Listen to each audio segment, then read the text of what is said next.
Hi, it's Karen here from kkcardcraft.net. I'm an independent Stampin' Up! Demonstrator here in the UK, and I've recently made a couple of cards, one for my mother-in-law and one for a very close friend, and they both had milestone birthdays. And I used a stamp set and thin lip bundle that was around in August, but unfortunately it's not being sold anymore. But anyway, I thought I'd still show you what I've done.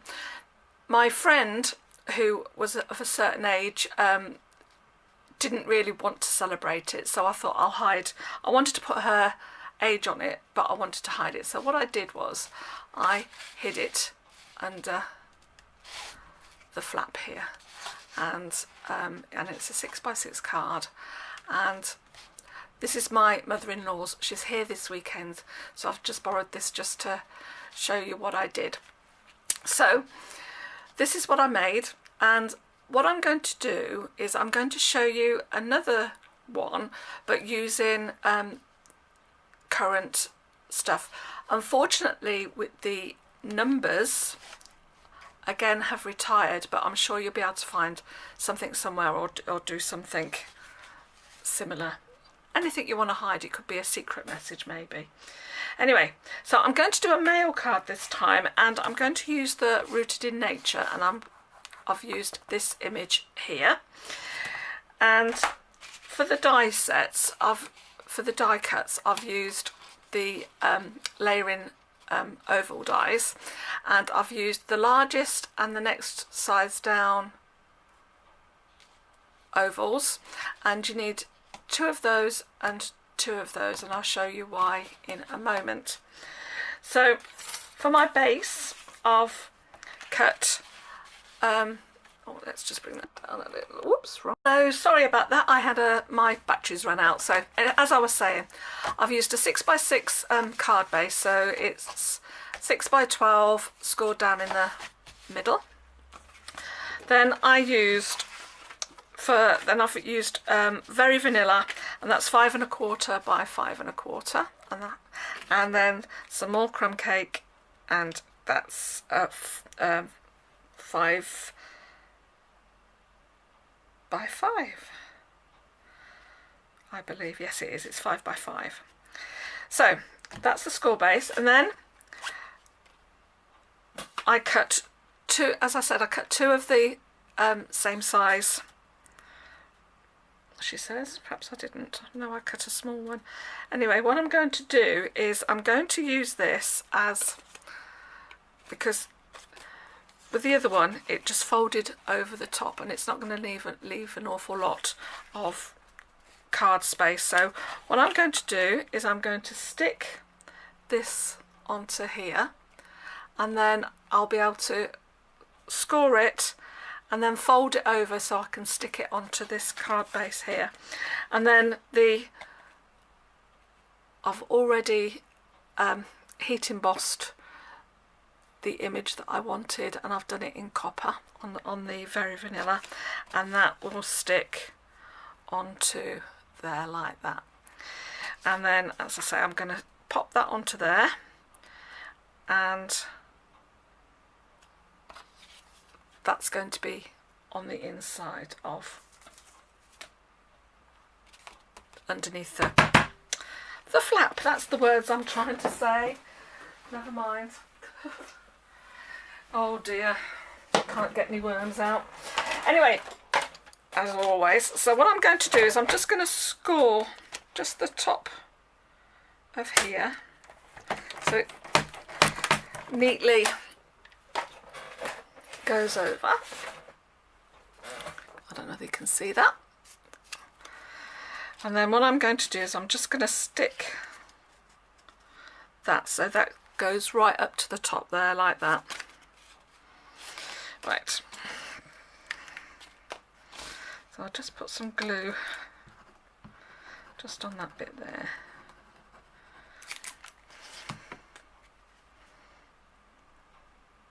There we go.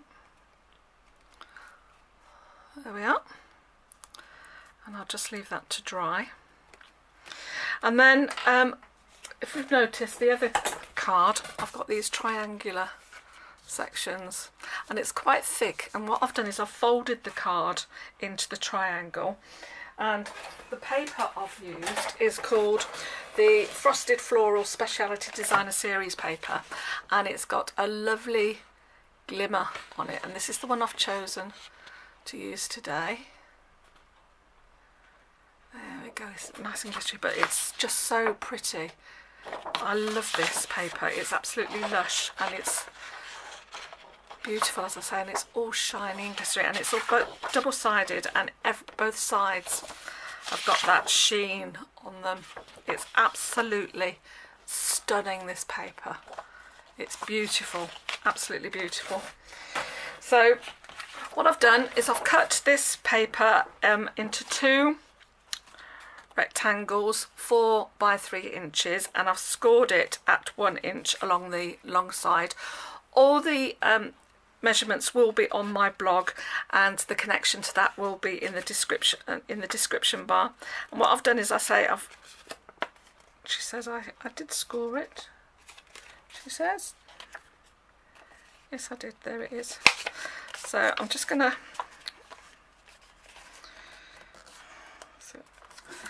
give that a fold, and then what you need to do is fold the paper down to the school line like that. Probably done that. That's it. And then it may not be quite right, but it does. And then that'll go under. So you end up with 2 triangles like that, and then they stick onto the crumb cake card base like that, and then this will go over like that. She says, now I've put this underneath here, but is it going to? No, it isn't.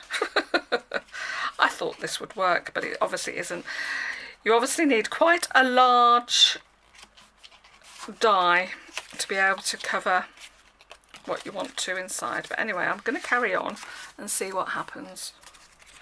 Let's make it up as we go along.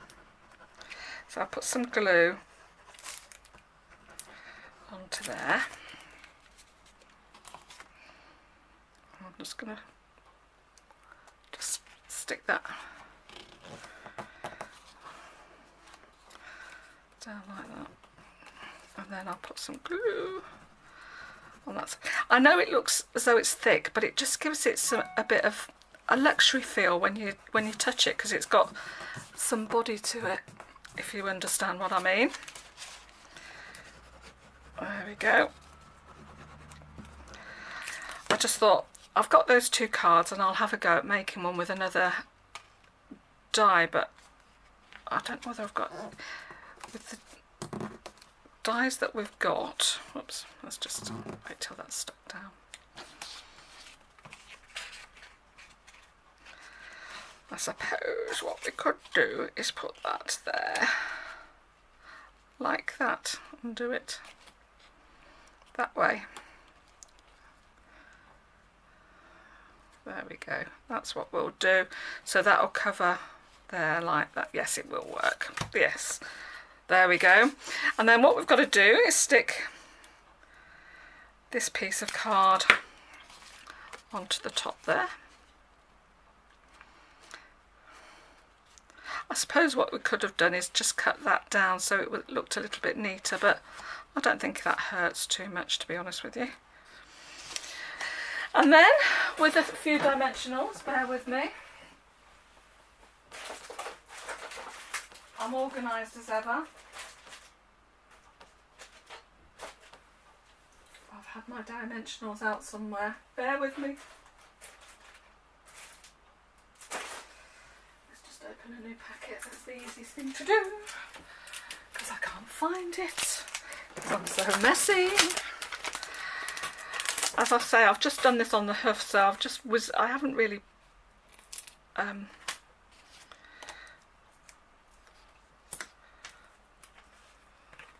thought about what I was going to do with this one, so it's off on the hoof really. So I'm just going to stick. I've just sticking this on some dimensionals. There we go. There. So that goes on there like that. I don't think that looks too bad. And then we can just stick that onto the Very Vanilla.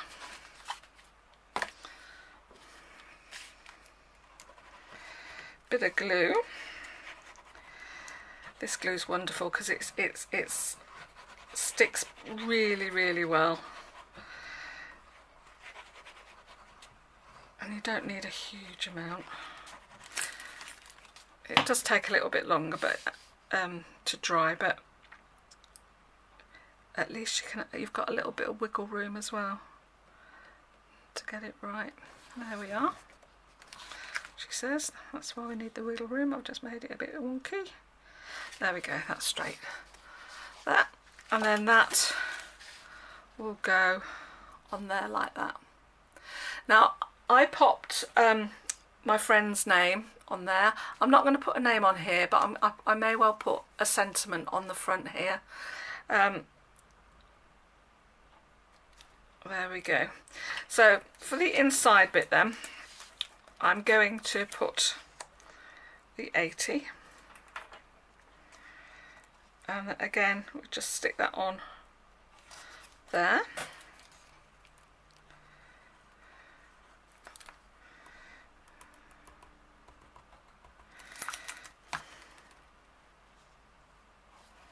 Oops.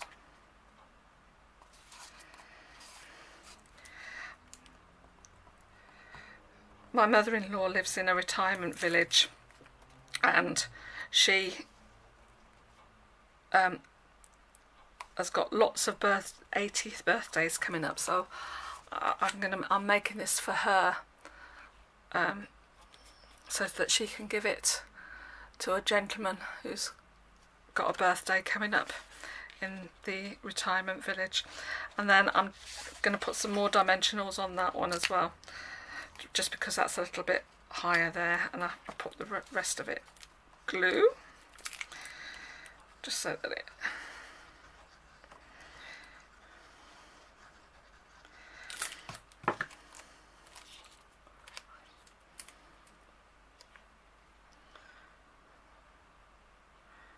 there we are. There, and that covers that up really well. There we go. Then we just need to pop that on there on the base card.